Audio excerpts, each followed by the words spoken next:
All right, y'all, welcome to the Scott Horton Show. I'm the director of the Libertarian Institute, editorial director of antiwar.com, author of the book Fool's Errand, Time to End the War in Afghanistan, and the brand new Enough Already, Time to End the War on Terrorism. And I've recorded more than 5,500 interviews since 2003, almost all on foreign policy, and all available for you at scotthorton.org. You can sign up for the podcast feed there, and the full interview archive is also available at youtube.com/Scott Horton Show. Hey guys, on the line, I've got Ryan McMaken. Huh? Did I say it right? And yes. For the first time in my life, I said the man's name correctly, but I meant to all the time because I respect his great work so much. No, we don't need more nuclear weapons, reads the headline over there at Mises.org, the Mises Wire blog. They're great article. Welcome back to the show. How are you doing, Ryan? It's great, and it's great to be with you. I'm great, and it's great to be with you. Yeah, great. So you're anti-government too. I like that. Listen, but this is, I wrote the book, Abolish Nuclear Weapons. This is the minarchist take. We just need a few. Is that right? Well, I don't even know that this is even the proper take. I mean, I'm just taking a gradualist point of view here that if you are going to accept the presumption that the United States should have and is entitled to have, and all of those usual arguments, should have nuclear deterrence, that if you just accept that premise even, then yeah, you don't need thousands of nuclear weapons. You need maybe dozens.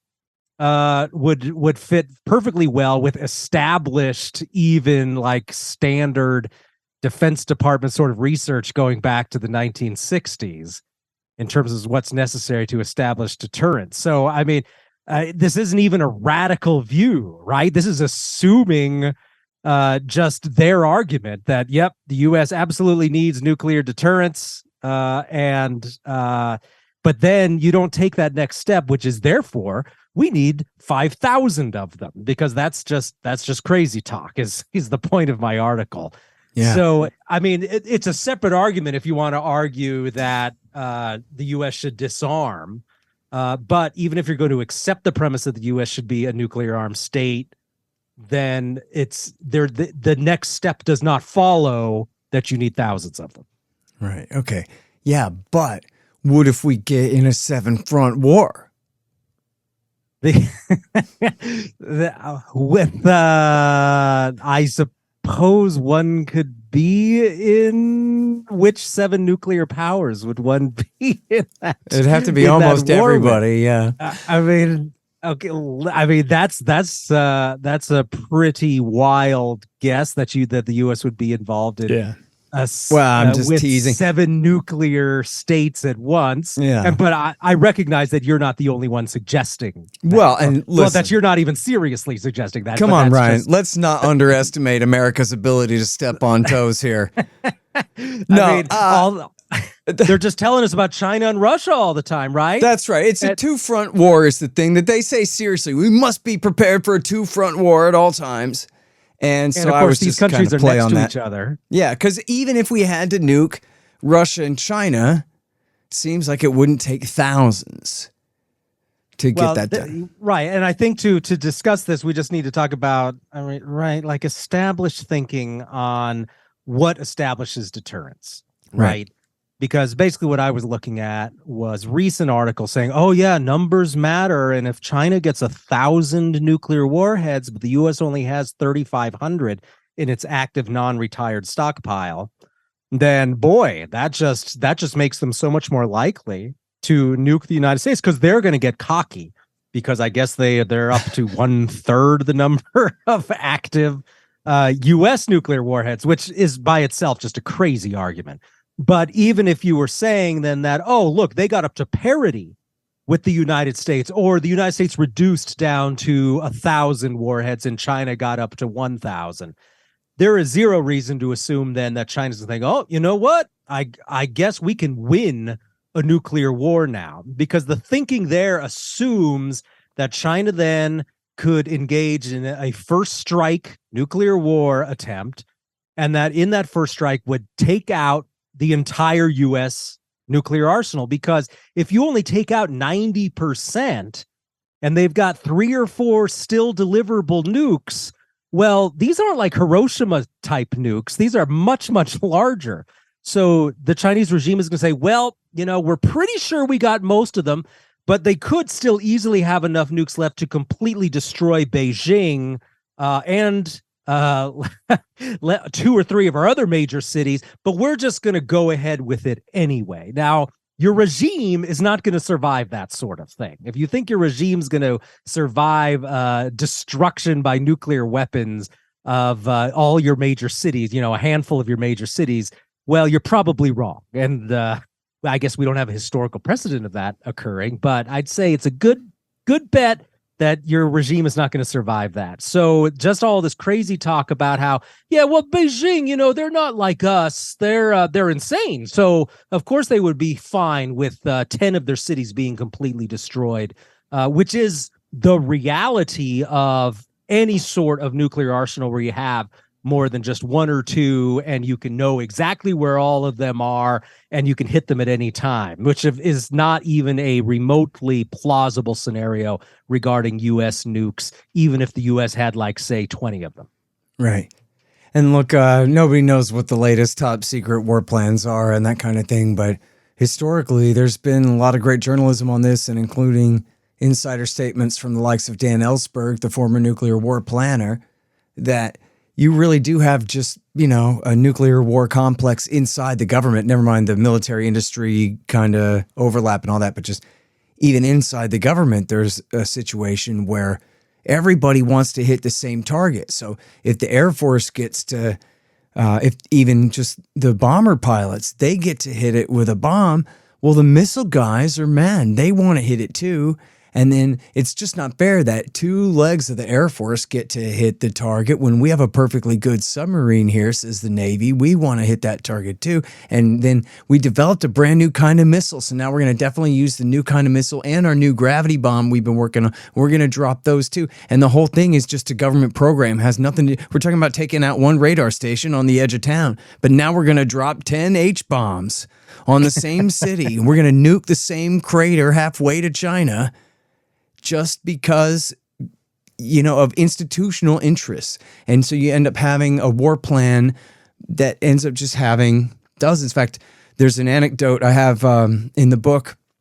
I think it's from the Washington Post. People can find it, where when Cheney was first the Secretary of Defense in 1989 under H.W. Bush, they showed him a nuclear war simulation up on the big board.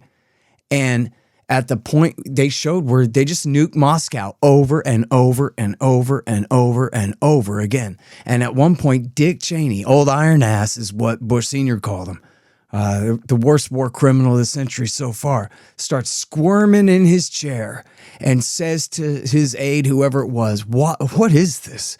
Why are we doing this? I want this redone. This is, it bothered Dick Cheney that we would have just nuked what used to be Moscow over and over and over and over and over again, just because that's the way the plan ended up being compiled, basically, might be a way to put it, Well, I think a lot of reasonable people see that, because there was a lot of comments to my article and related, which was, oh no, we only have enough nukes to destroy the planet 100 times. Clearly we need to modernize so we can destroy it 200 times.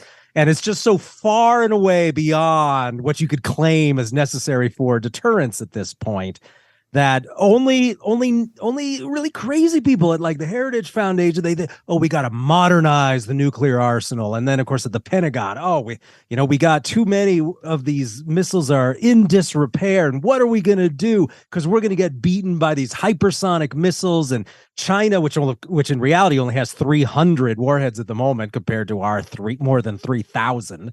Oh, well, they're by 2030, they'll have hundreds more. Oh, wow. None of this makes any difference. And you can see this in a lot of just the international relations writing over the last 50 years. And And it goes back to the whole missile gap myth, right? And this was a big thing in the early 60s and really back to the late 50s. And if you watch the old Kennedy debates and stuff, that's what all that space race stuff was really about, was having better missiles that could deliver more nukes. And we need more scientists to develop more missiles because the Soviets are beating us on this. There was never a missile gap. Even Robert McNamara himself, hardly a lover of peace, admitted to Kennedy in 1962, yeah, there's no missile gap. This is something invented by quote unquote well-meaning people at the Pentagon. So, but they keep bringing back that myth, which is now it's just hypersonic missiles. There's a gap there. There's no gap. And deterrence, if you define it by conventional means, is more than sufficient. So these people just have no leg to stand on when they're trying to argue that the U.S. is then going to be a sitting duck for the Chinese unless they spend another $80 billion. And then, of course, that's just basically what it comes down to all the time, right? What you described there with this competition between the service branches and all that. It's always a race for more money, always a race for more prestige. And you look at it and they're already getting $150 billion budget. And then they're turning around and say, we don't have enough money to modernize the nuclear arsenal. I think they've got enough money to do it. If they feel that they need more money for nukes, well, how about you just end a few wars then around the planet, and then I'm sure you can pull it off. Yeah, seriously. You know what really bothers me? I always think about this is you might remember from back in the days, the great nuclear physicist Gordon Prather, who used to write regularly for us at antiwar.com. And previously at WorldNet Daily. And he had been the chief scientist of the Army and had helped test nuclear weapons at Sandia and Lawrence Livermore laboratories and all these things. He was an H-bomb, producer. I'm not exactly sure his role in the chain, that kind of thing. But he used to talk about in the military, and he was a military guy and originally, and then, as I said, became the chief scientist of the Army.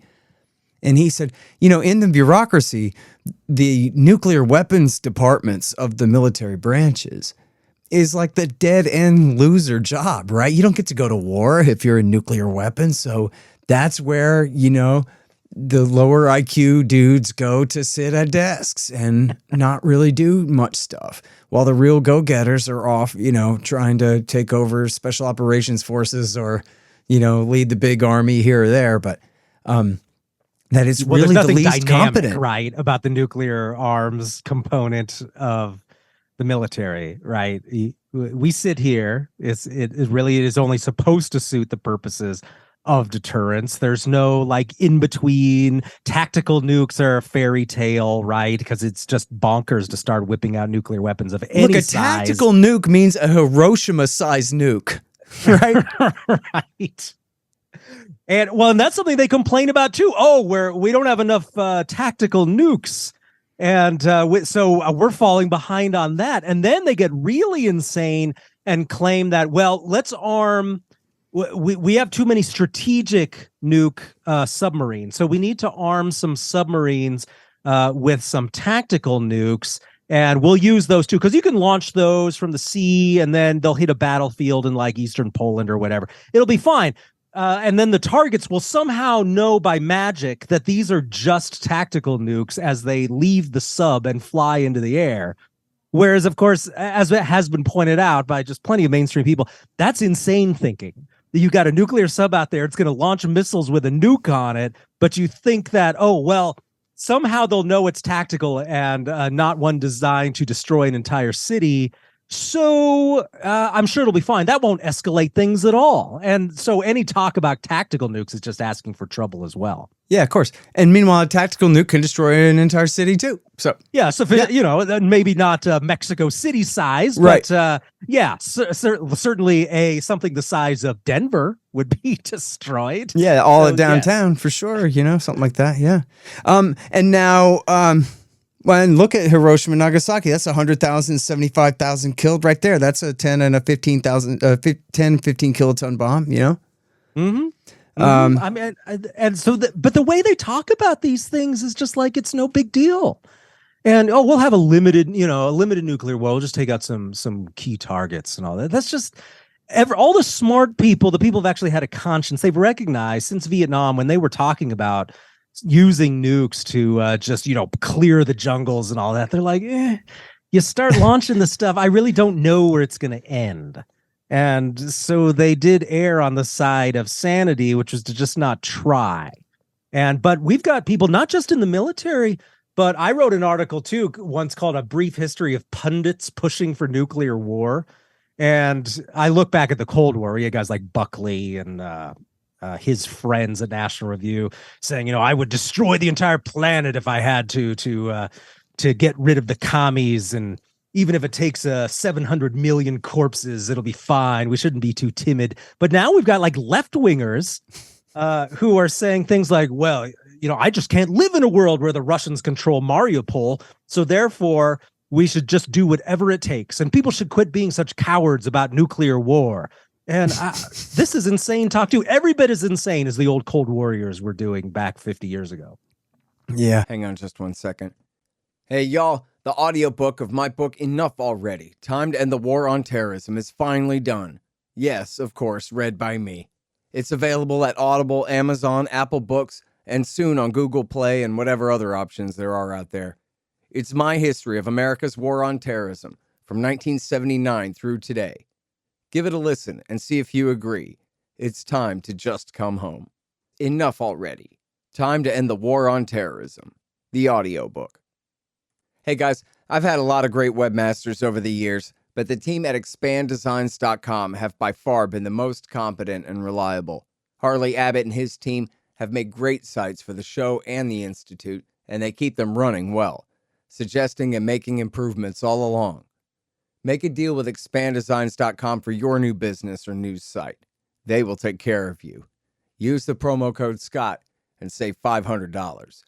That's expanddesigns.com. Man, I wish I was in school so I could drop out and sign up for Tom Woods' Liberty Classroom instead. Tom has done such a great job on putting together a classical curriculum for everyone from junior high schoolers on up through the postgraduate level. And it's all very reasonably priced. Just make sure you click through from the link in the right margin at scotthorton.org. Tom Woods' Liberty Classroom. Real history, real economics, real education. It's funny, man, because, I used to somehow in my head think that it's different over there somehow, but I'm always reminded of this when India and Pakistan started testing their nukes in, I think it was the spring of 1998. Nobody cared because it was the same week that the final episode of Seinfeld was coming out. And so that was all anyone cared about. But meanwhile, India and Pakistan are testing nukes.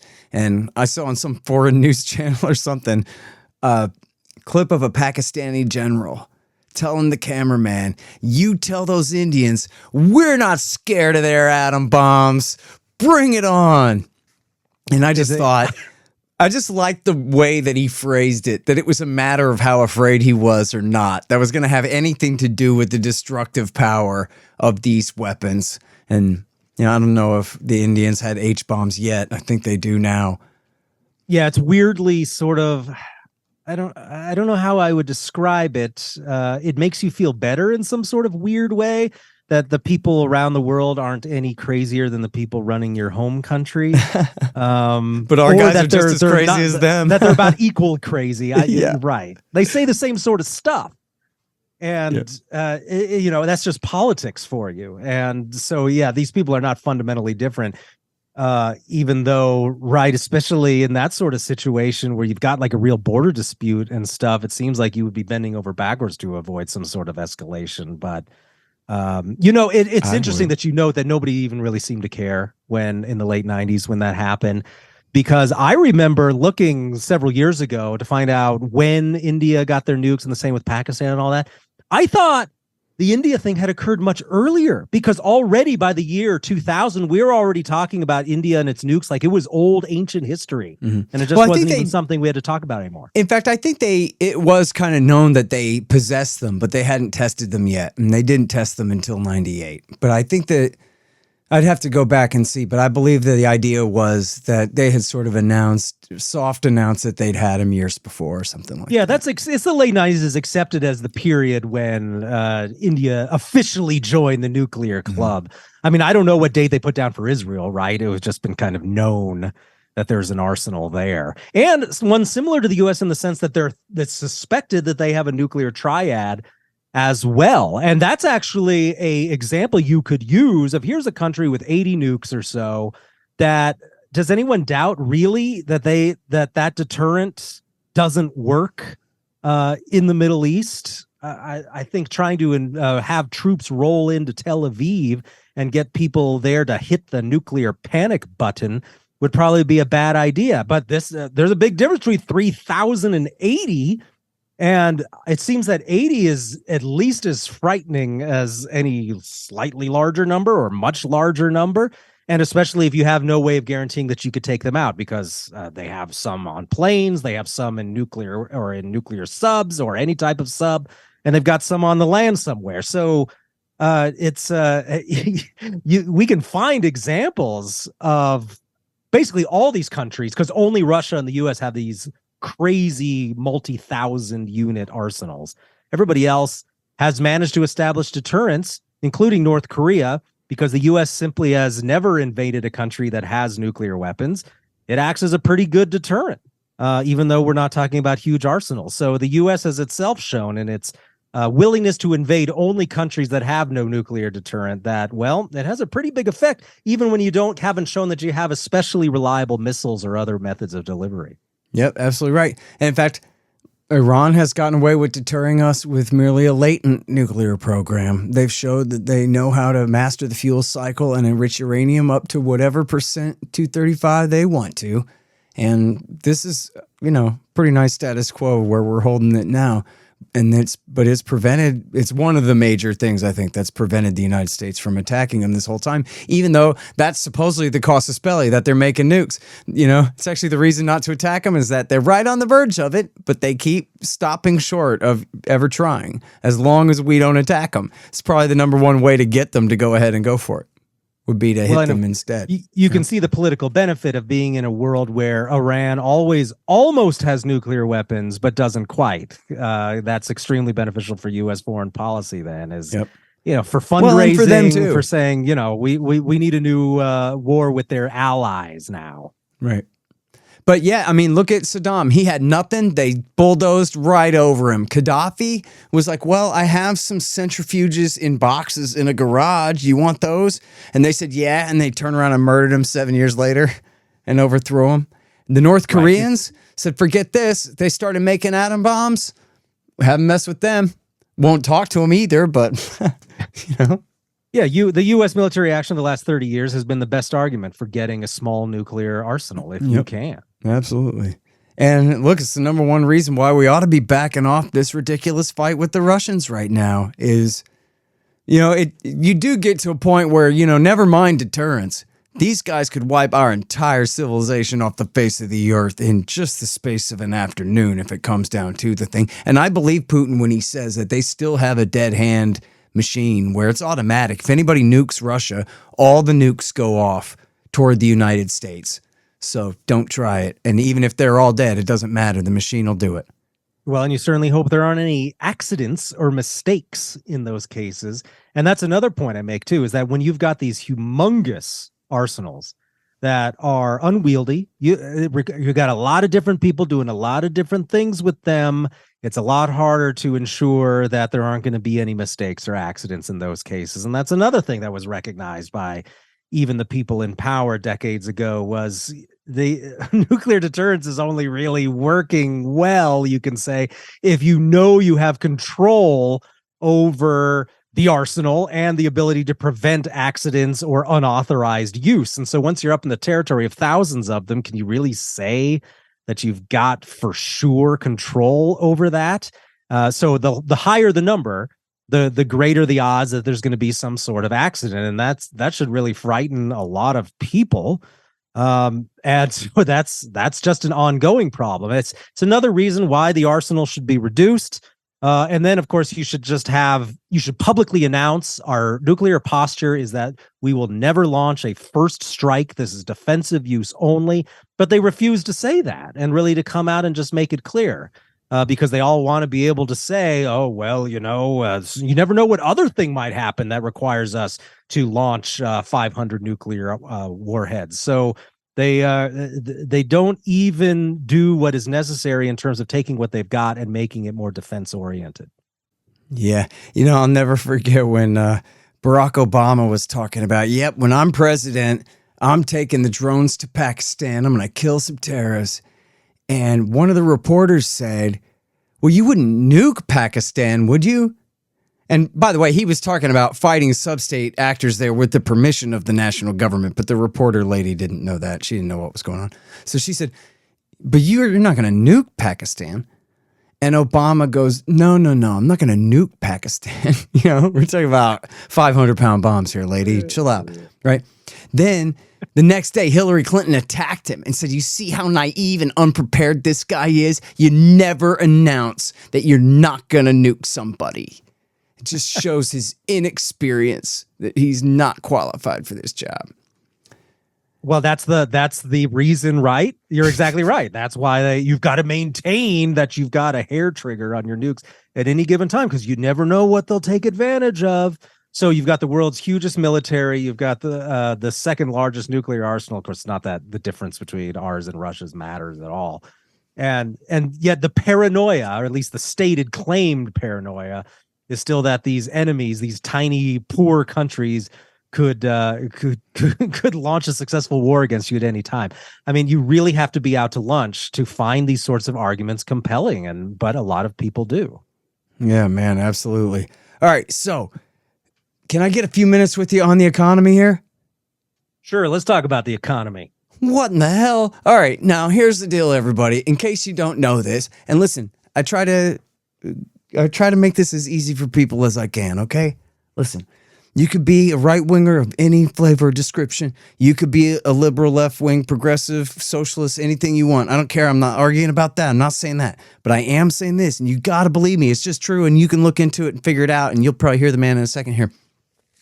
The Austrian school of anti-government, libertarian, free market, private property guys, they're the only ones who can understand and truly explain why the economy booms and busts all the time. And you'll see their wisdom is now kind of seeping through. Finally, it's getting the recognition because things are just so crazy right now. But it's really because, of course, Ron Paul 10 years ago, or, right around then, 2008 through 12 there, really helped to popularize this and get people to understand the business cycle, the boom and the bust that happens every 10 years or so, or more now, or whatever.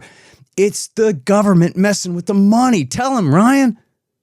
Yeah, I think there's a big problem here where people think they can't look that extra step back. So they think that the Fed, that the central bank is causing the recession now, or that the recession is caused by Putin's price hike, as it's called, or it's high gas prices, or it was just the lockdowns, or it's not enough regulation. I mean, we heard greedy waiters demanding raises.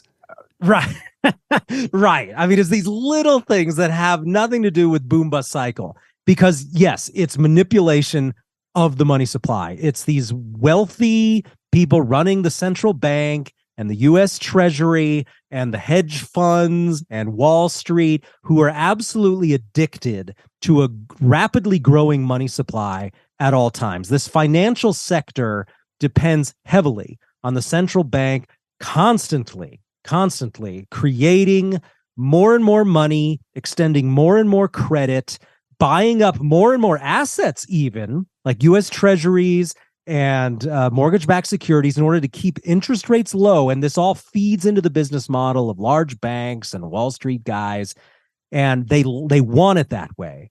And as soon as you back off this money creation a little bit, then Wall Street and banks start to get into big trouble. And that's why we're seeing these banks collapse. But the people who suffer the most while that process is created, this easy money, low interest rate world, it's people who suffer from inflation. So it's people who are paying more in groceries. It's people who can't afford a first-time home buyer experience. It's people who now they have to pay massive amounts of money for even a used car, all driven by inflation. And it's a result of this Wall Street preferred easy money economy. And that's what creates the conditions that lead to the bust. The Fed isn't causing the bust. The Fed is just realizing what the reality is, and that they either make inflation worse by printing more money to keep the boom going, or they back off a little bit, in which case the economy goes into recession. So those are your two choices. Even worse inflation, which would probably come with ongoing economic dislocation and probably mounting unemployment anyway, or finally allowing asset prices to fall, Wall Street firms to go out of business, a lot of this stuff to finally collapse in value, which would then finally get rid of this inflationary cycle.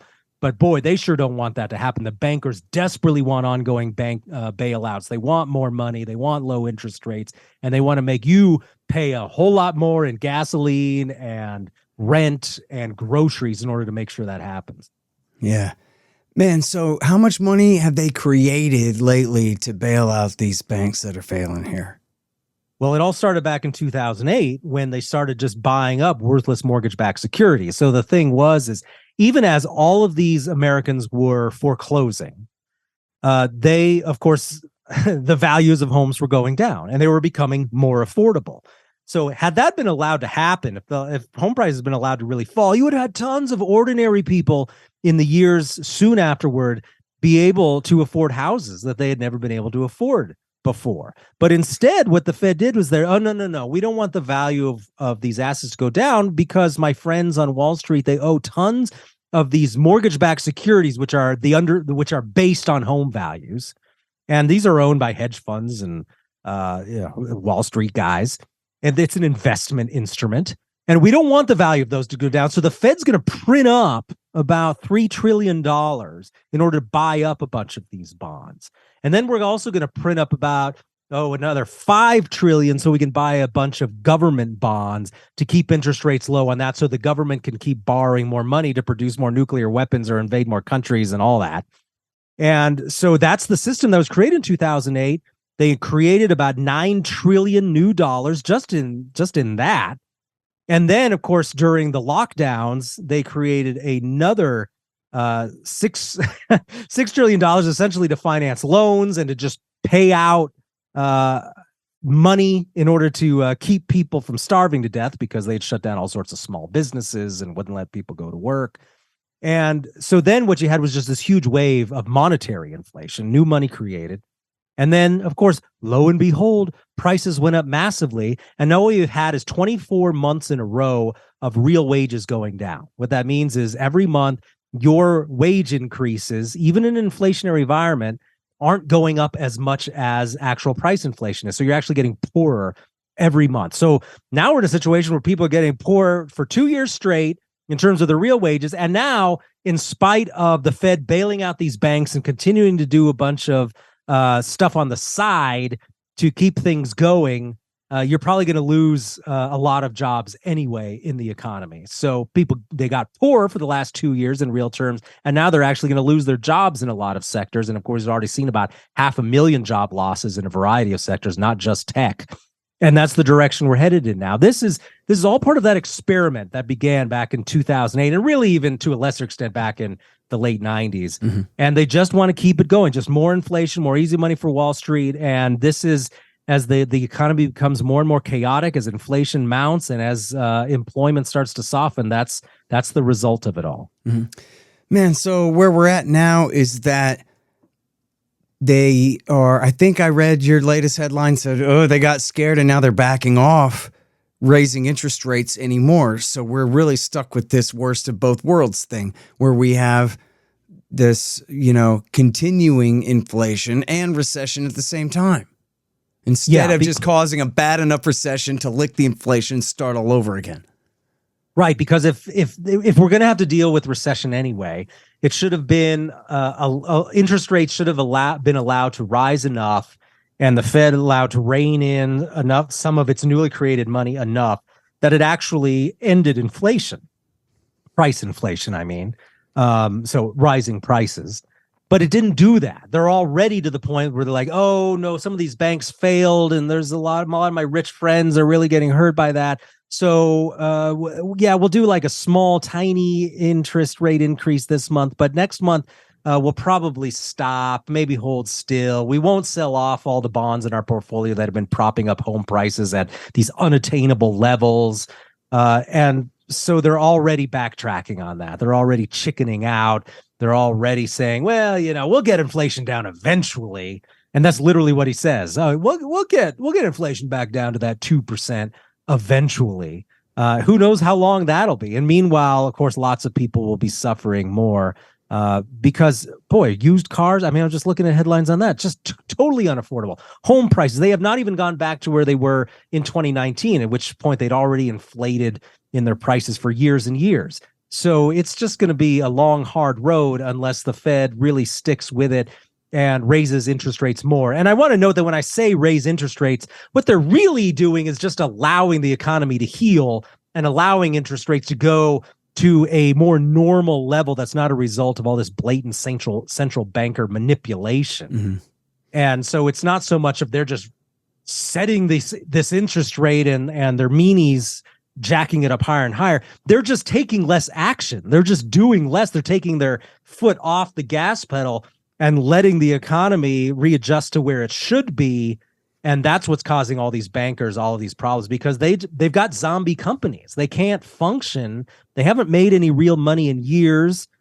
And so they need the new money. And without it, they're just going to collapse. But the people who are going to suffer the most from that will mostly be the wealthy.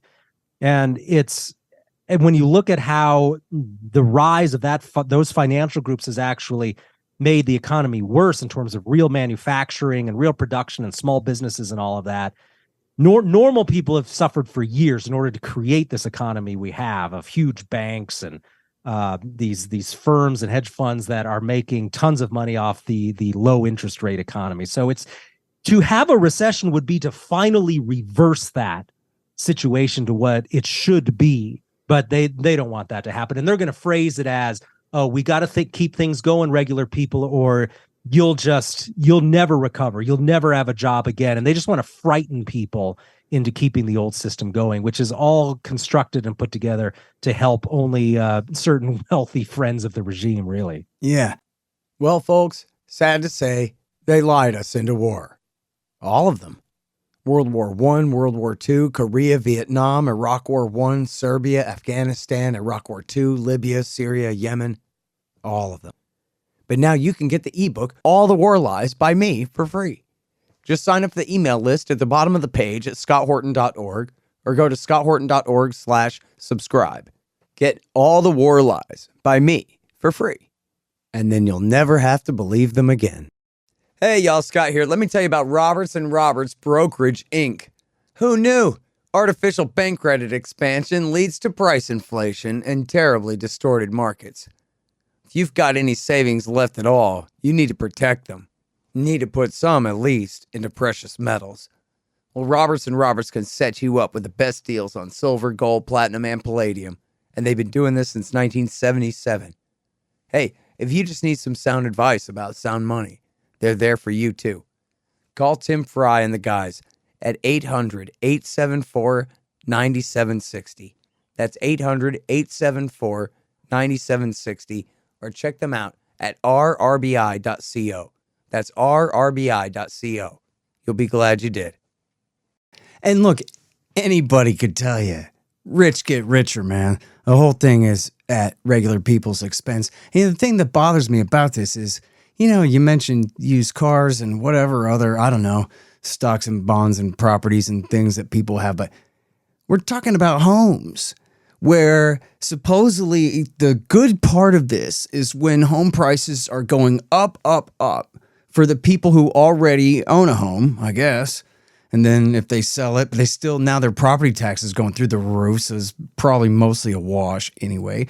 But then everybody just ignores the fact that you're talking about whatever number of millions of people now are quite literally, structurally priced right out of having a roof over their head. And now they got to live in their car in the Walmart parking lot. Now they're screwed. And now the CPS is going to come and try to take their kids away.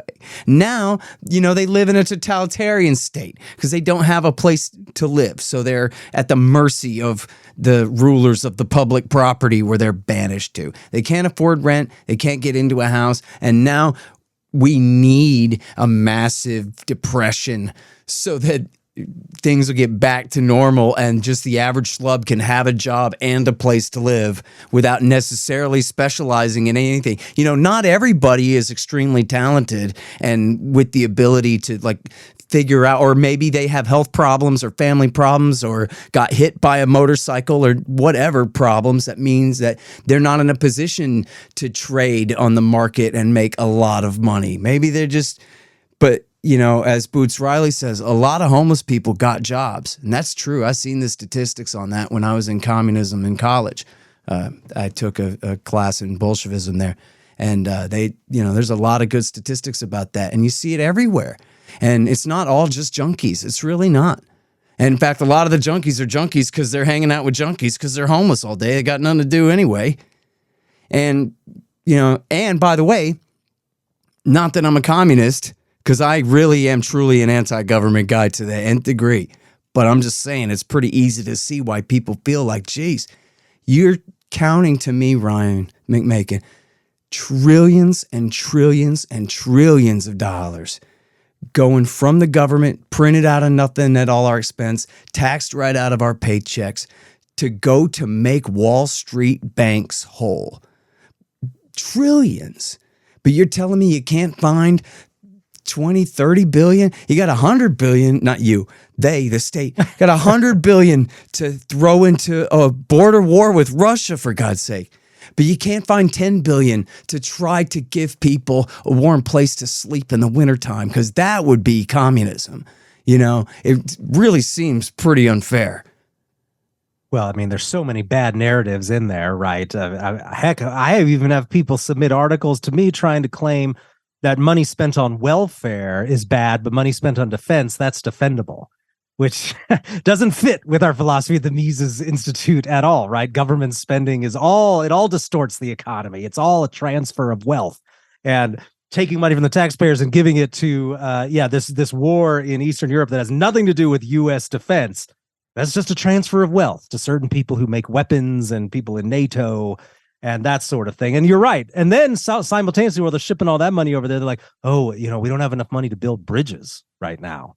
And it's just astounding what they can say. But what they rely on so much with the home price thing is, oh, well, so many Americans, they count their net worth in terms of what they have in their home. Your home is your largest investment. Well, I don't think you should really be creating an economy where everybody's viewing their home price as the key component of their personal net worth. I mean, homes, they can go down in value. They, of course, can become dilapidated. You see this all the time with older people, that their homes just basically, they fall apart, and you have to keep up with the maintenance constantly. Homes are not really an investment in this sense. They only always go up in value because of the way the economic system is constructed to constantly inflate asset prices. And that's something we've covered in a lot of detail, is that even in the years where they tell you there's no inflation, there's huge amounts of asset price inflation. And by that, we mean real estate and stocks. So just look in a low inflation year, say in 2013, lots of growth in home prices and in stock prices in that period. So when you hear home price growth and they say, oh, this is just so great and wonderful, what you should really hear is homes just became less affordable for first-time home buyers, because growing home prices is only no big deal if you can sell a home you have and move into something else that's comparable. Whereas if you want to move into a home and you're a first-time home buyer, well, what are you going to do? Because you can't sell a house to come up with that money that you need. And when you have an economy that's geared around inflating home prices more than other sorts of investments, like a savings account and such, you have no other way of getting ahead. And that's a good point you make too, is like not everybody has like the education, the wherewithal, the energy, the free time, the background to become a day trader. And so that's why a just economy, a good economy, makes it possible to save money with just things like CDs and savings accounts and relatively safe investments. And there have been historical periods where that was perfectly possible. But we've now in the last 30 years been living in an economy where that'll get you nowhere, just trying to be a good conservative, conscientious saver. I'm just renting, but I'm putting my money in a savings account and I can earn 6% on that. And that's pretty good. That economy's gone because they've been suppressing interest rates in order to move up gains for people who already own lots of assets. So it's extremely difficult to obtain assets in this economy, but it's really easy to make a boatload of money if you already own a lot of assets. And that's what a low interest rate, easy money economy means. And that's what we've got right now. Yeah. And look, I know you see this all the time too. Well, I don't know if you follow as many commies on Twitter as I do, but you kind of can't help it, right? It's just everywhere. This is late capitalism. This is what happens when you have free markets. The same thing I learned in 7th grade is the wild excesses of free market capitalism got out of control and caused the Great Depression. And the government came to save us from that. After George W. Bush, the centrist, the compassionate conservative, total, rhino, certainly on economic affairs. You know what I mean? Nothing right wing about him. As soon as he left the presidency, the TV pretended that Ron Paul had been the president for 8 years. And that the reason that everything had just happened, that it had happened, is because we had a complete libertarian, laissez-faire, free market, deregulated economy. And so now it's the beginning of the regulation we need again. And that's just the way they push the narrative, and people believe it.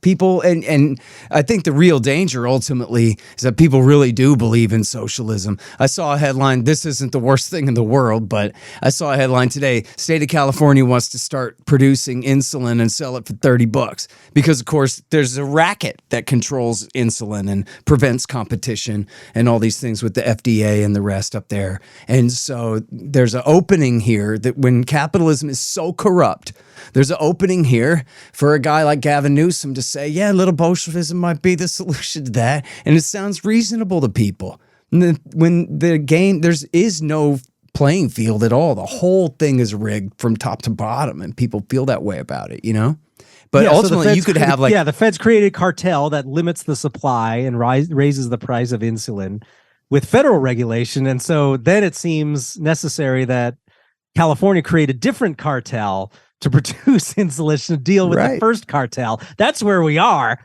Right. And, it's like the opposite of laissez-faire. Exactly right. But you could see how, the middle of the road leads to socialism, as Mises says, right? Where the more they intervene, the higher the prices, the more people, and I've told this story before, I know real ass right-wingers, like, hey, maybe a couple clicks to the right, who voted for Bernie Sanders because, hey, somebody has to pay these bills, man. This guy's trying to keep his wife alive, and they essentially make it where, your insurance isn't going to cover it. Oh, we'll cover the first 4 cancer treatments, but not the last 3. And what are you going to do about it? Because again, it's completely gangsterized. There's no real accountability in the courts that you could rely on there. You just, looks like you signed up with the wrong company, dude, and your wife's dead. And so people figure, you know what? As long as they're the ones who rigged it, might as well make it worse in a way, That's the logic that goes into it. If I remember correctly, the only candidate in recent years that was actually attempting to reduce healthcare costs through deregulation and other real means, that is, of allowing people more choices in buying drugs, buying medical treatment, I think it was Rand Paul. He actually had some legislation he was really supporting that would allow you to shop for healthcare across state lines, to import foreign drugs, to do a lot of those things that, of course, are actually free market. You should be able to buy your drugs from wherever you want. By that, I mean medical drugs, right? And, well, of course, you buy your recreational drugs wherever, too. But we're talking about real medical stuff. And, the fact that there's all these controls on it about where you buy it from and from who, and the prices are set by a variety of negotiations with the federal government and all this stuff. That never seems to result in falling prices and availability and increasing availability for regular people. And maybe that's by design. Yeah, seriously. And you could see the advantages in it everywhere. And, this is just an anecdote, but I got a million of them. That's the job. I was a cab driver for many years, and I had doctors 2 or 3 different times. I guess one real specific time I'm thinking of, where the guy just insisted to me that, look, man, I got regulations on my shoulders I got to carry around. You wouldn't believe. I mean, they suck up, 30 something, whatever high double-digit % of all of his money and effort to hire all of these people to run his office for him, where, guess what? He's a doctor, like a pretty highly qualified specialist in whatever it is, which means he's pretty smart and he could run this little business himself with his partner and maybe like one staff person if it was just a free market business. But instead, it's not. It's almost nationalized in the sense of all of the hoops that you have to go through for the insurance company under the regulations of especially the national government. And how is the way he explained it was like, hey, you know, like in your libertarian fantasy where you just make it free market and everything works out. Yeah, that's basically right. That's because you could see that's what's wrong with the system, is just how much corruption, essentially in the form of these regulations, have been layered and layered and layered on top of the system over the decades, right? There's no one ever really strikes it down like that Rand Paul bill you're talking about. It just builds and builds. I think and builds. the only progress we've made in recent years is maybe getting these right wingers to stop referring to U.S. healthcare as a free market healthcare system, which I think they were still doing just a few years ago. I think it's now so blatantly obvious that there's nothing free market about it, that they don't say it like they used to, even though, of course, decades ago, that's when the current situation began, with all this need for all this administration and all of this insurance, these layers of insurance. That's all required by federal taxation systems and requirements. And it's just not a functioning marketplace at all. And then we can note on top of that, that on a percentage basis, the United States Treasury, the U.S. government, spends a larger percentage of its budget on, and its GDP on healthcare stuff than most of these other countries that we regard as, Western welfare sort of states, right? So the U.S. is spending more by a measure proportionally than Canada, than Australia, than Germany, than the Netherlands. I mean, it's really quite remarkable. And what are they spending all of this money on? It's unclear. So the U.S. actually spends huge amounts of money. And by that, I mean the government itself. Of course, Americans spend huge amounts on top of that, just out of pocket and through their insurance premiums and employers and all of that. But even on top of that, the U.S. has such a huge Medicaid system, Medicare system, administrative system behind all of that, that it's not a what would you call it? It's no sort of free market, social Darwinist, every man for himself system. It's this intricate system of huge amounts of government spending that are going somewhere, but I don't know where.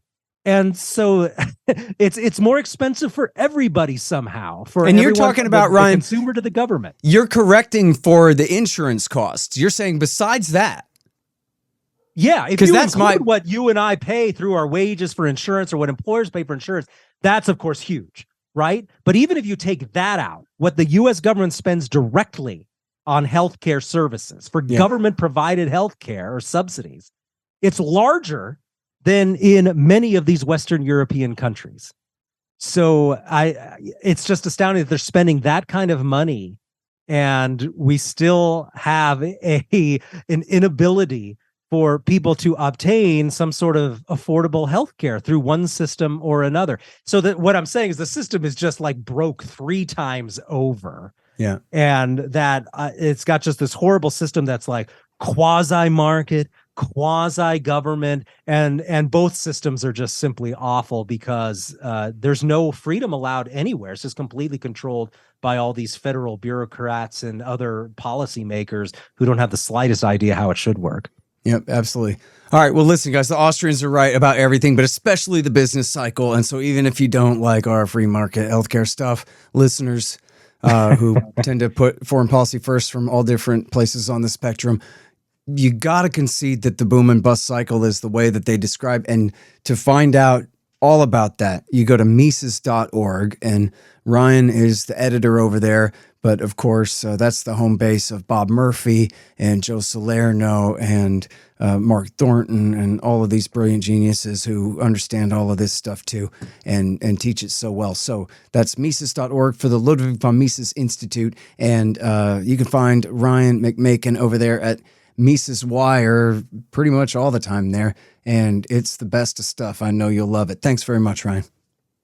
Thanks, Scott.